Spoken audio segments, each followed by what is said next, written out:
Ya, sebagai closing statement saya adalah bahwa lahirnya sebuah peraturan pemerintah pengganti undang-undang atau Perpu itu dengan disyaratkan adanya hal ihwal genting yang memaksa. Harusnya hal ihwal genting yang memaksa itu sesuatu yang terukur dan dapat diuji, bukan sesuatu yang bersifat abstrak atau mengada-ngada.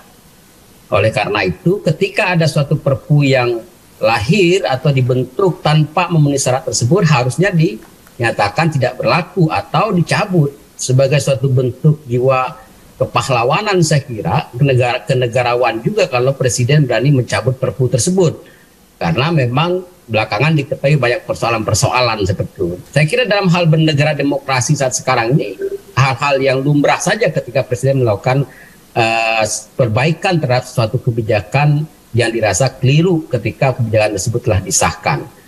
Karena kalau ini dibiarkan seperti itu, dengan apalagi statement dari Menko Polhukam mengatakan yang berkomentar ataupun yang menolak daripada Undang-Undang Perpu Cipta Kerja itu dianggap belum baca Perpunya, atau kalau tidak suka silakan ke MK. Ini sekali lagi bukan bentuk berdemokrasi yang baik gitu. Jangan sampai yang diberikan pelajaran kepada masyarakat itu di mana undang-undang kalau tidak suka silahkan. Sehingga yang terjadi ketika undang-undang disahkan belum dinomorkan, itu sudah ditunggu untuk diuji di Mahkamah Konstitusi. Saya kira ini merupakan bentuk pendidikan yang tidak baik dalam bernegara, dalam negara hukum seperti Indonesia. Kemudian seharusnya hakikat daripada keadilan hukum itu dapat disentuh dan dialami oleh para ahli hukum dan juga pembentuk hukum. Karena bukan sesuatu yang abstrak daripada keadilan hukum itu. Tadi saya katakan keadilan hukum ini lahir dari sebuah rahim yang namanya hukum.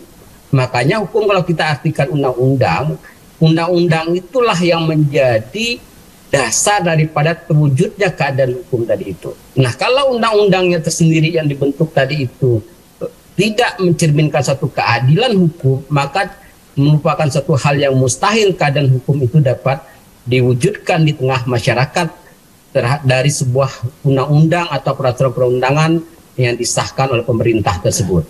Oleh karena itu, saya mendukung untuk Perpu ini ditinjau kembali.